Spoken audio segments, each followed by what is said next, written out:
Olá, amigo estudante, eu sou o professor Marcelo Braga. Irei utilizar esse espaço para conversar com você sobre o tema de redação do Enem neste ano de 2017 e também apresentar um texto de acordo com as competências do Enem, para que você possa perceber como poderia ter conduzido o seu texto. Não vou apresentar meu posicionamento acerca do tema, se eu concordo com ele ou se eu não concordo. Isso não vai nos interessar neste momento. Há uma grande discussão nas redes sociais, uns favoráveis ao tema, outros contrários ao tema. Não me prenderei a isto.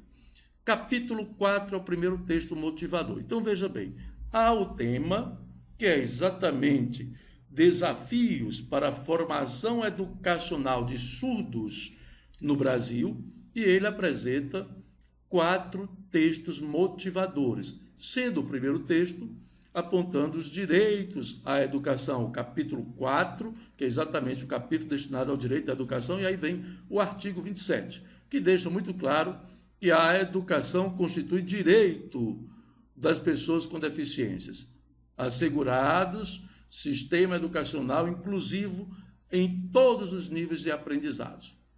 No segundo momento, aí vem o artigo 28, tá certo? O qual põe a ideia de que o poder público deve assegurar, criar, desenvolver, implementar, incentivar, acompanhar e avaliar, tá? E aí vem o inciso oferta de educação bilíngue, ou seja, Libras, tá? Que seria exatamente a linguagem que é apontada depois do texto 4, como sendo a segunda língua oficial, tá? Colocando aí que foi reconhecida em 2002, seria o texto 4. Né? No primeiro momento, ele apresenta, no primeiro parágrafo do texto 4, ele apresenta a criação da escola, a primeira escola de surdos mudos no Brasil, ainda no Império, né, no governo Dom Pedro II.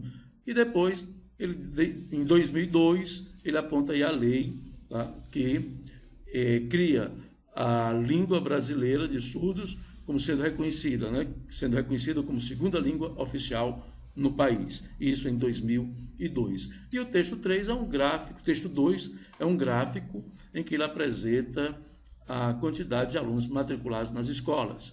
E o texto 3 é exatamente apontando a imagem de uma pessoa, tá certo? No caso, apresenta-se como pós-graduada, mas surda, e pergunta se na empresa tem espaço para ela, deixando claro aí a ideia do preconceito. Bom, para que você pudesse desenvolver o texto dentro dessa linha de pensamento, seria de fundamental importância que analisasse as seguintes palavras: a educação, perfeito, que é primoroso isso aqui, e a questão do ensino, da divulgação da Libras, perfeito, em que aspecto? No aspecto de inclusão, deixar clara a necessidade de inclusão. Não é aqui a inclusão social, não, é educacional, perfeito? Aí você poderia escrever sobre o ensino fundamental, o médio, consequentemente o ensino superior, tá? Dentro dessa linha você poderia ampliar a informação, como por exemplo, para a ideia da dificuldade de se conquistar um emprego. Isso fica a seu critério. Agora, é primoroso entender que eu preciso destacar a educação. É a formação educacional, não é a inclusão pela inclusão. É a inclusão, tá certo, dada pela educação, na escola, correto? Então, é a possibilidade de as escolas terem condições de atender a essas pessoas, perfeito? Muito bem. Comentado o tema, nós vamos agora fazer a leitura do texto que eu preparei para vocês, atendendo, claro, às competências. Então, veja cá. O tema: desafios para a formação educacional de surdos no Brasil. Então, é importante perceber isso. Desafios para a formação educacional. Então, eu tenho que apresentar quais são esses desafios e que devem ser superados. E como é que eles devem ser superados? Perfeito? Para a formação educacional de surdos no Brasil. Bom, o parágrafo introdutório, eu devo fazer uso desse parágrafo para apresentar bem o tema, e, claro, apontar o meu ponto de vista, determinar, apresentar ali o que chamam de tese, eu prefiro chamar de ponto de vista, deixar o meu ponto de vista já direcionado, e isso vai facilitar que eu desenvolva o meu texto. Assim foi iniciado o texto. Nas décadas de 80 e 90, a ideia de inclusão social se apresentava quase como uma utopia a quem possuía, sobretudo, restrições auditivas. Na maioria das vezes, não frequentava a escola e, quando a frequentava, não lhes era dada uma atenção especial. Haja vista não haver uma preparação das instituições de ensino para recebê-los e garantir-lhes uma educação de qualidade. Então veja que ele fez uso aí de uma ideia de tempo, deixando claro que nessas 2 décadas a inclusão era ainda muito distante dessas pessoas. E ele já direcionou para pessoas com problemas portadoras de deficiências auditivas. Não comentou sobre pessoas portadoras com deficiência física ou visual, focalizou auditivas. E em seguida apontou o seu posicionamento. Agora ele deve buscar defender este posicionamento. Para tanto, nós temos que analisar a competência 2, a competência 3, a competência 4 e, claro, a competência 5. Verifiquemos. No entanto, veja a coesão interligando um parágrafo ao outro. No entanto, nos dias atuais, embora a Constituição Federal estabeleça que todo cidadão tem o direito ao acesso à educação, independentemente de sua condição física ou mental, o processo de inclusão se apresenta como um grande desafio, porquanto a maioria das escolas brasileiras não dispõe de uma infraestrutura adequada com professores e gestores capacitados para lidar com portadores de deficiência auditiva. Ora, neste momento ele fez uso da Constituição Federal para poder reforçar o seu posicionamento. Então, é um argumento de credibilidade que ele está utilizando. E aí ele prossegue o texto. Isso é facilmente comprovado quando se verifica o ínfimo número de profissionais com conhecimento em Libras. Em geral, os que têm esse domínio trabalham em escolas específicas para surdos mudos. Bom, então ele apontou que a maior dificuldade, o maior desafio é exatamente preparar os professores para o conhecimento da linguagem dos sinais e, a partir daí, poder difundir para todas as pessoas.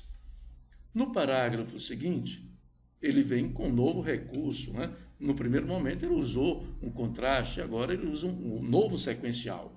Em virtude disso, a exclusão se acentua.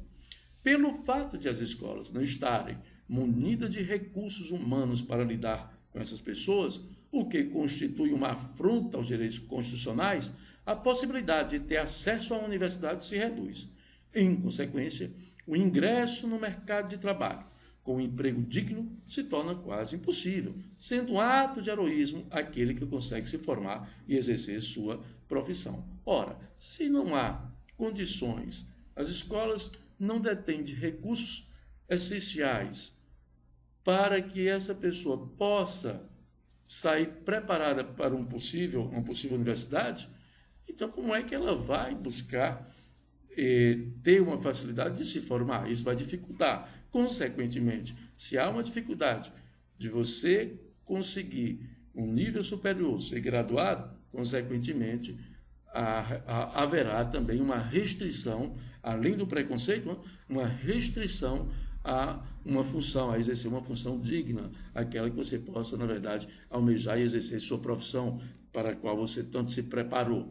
E aí constitui como um ato de heroísmo pelo fato de quê? Pelo fato de percebermos que há um número muito reduzido de pessoas com deficiência auditivas alcançarem esse objetivo, que é uma formação, um nível superior. Prosseguindo, como se não bastasse, há ainda o preconceito, do qual são vítimas, além do frequente descaso a que estão submetidos, quando, por exemplo, procuram atendimento em bancos ou em qualquer outra instituição. Então, nesse momento aqui, o que é que ele está abordando? A ideia do preconceito. E tudo isso acontece exatamente pelo pouco conhecimento da linguagem dos sinais. Isso ocorre porque a maioria das empresas públicas e privadas não dispõe de profissionais preparados para atendê-los, já que não dominam a linguagem dos sinais, embora seja a segunda língua oficial do Brasil. Muito bem.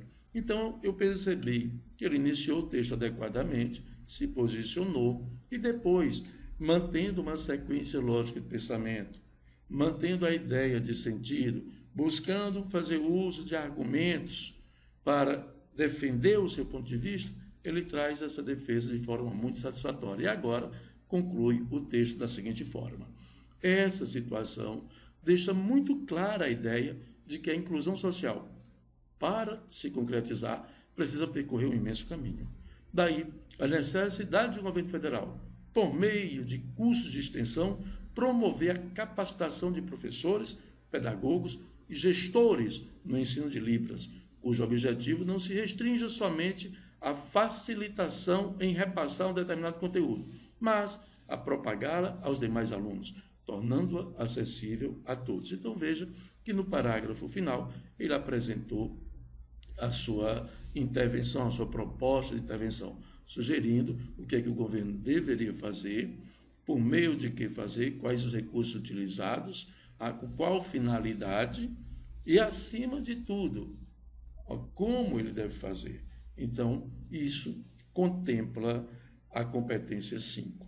Esse texto contemplaria todas as competências, ok? É isso aí. Espero que você tenha se saído muito bem nessa prova. Se você, porventura, abordou o texto nessa linha, certamente você irá tirar uma excelente nota, ok? Muito bem, inscreva-se no nosso canal, compartilhe, envie, avalie o nosso vídeo, tá certo? E claro, lá no YouTube há outros vídeos dos quais vocês podem fazer uso e podem sim assistir a todos eles, sempre buscando, na verdade, avaliar cada vídeo. Qualquer coisa, pode enviar uma mensagem para mim, dizer: Marcelo, eu desejaria que você comentasse sobre isso. Terei o maior prazer em atendê-lo.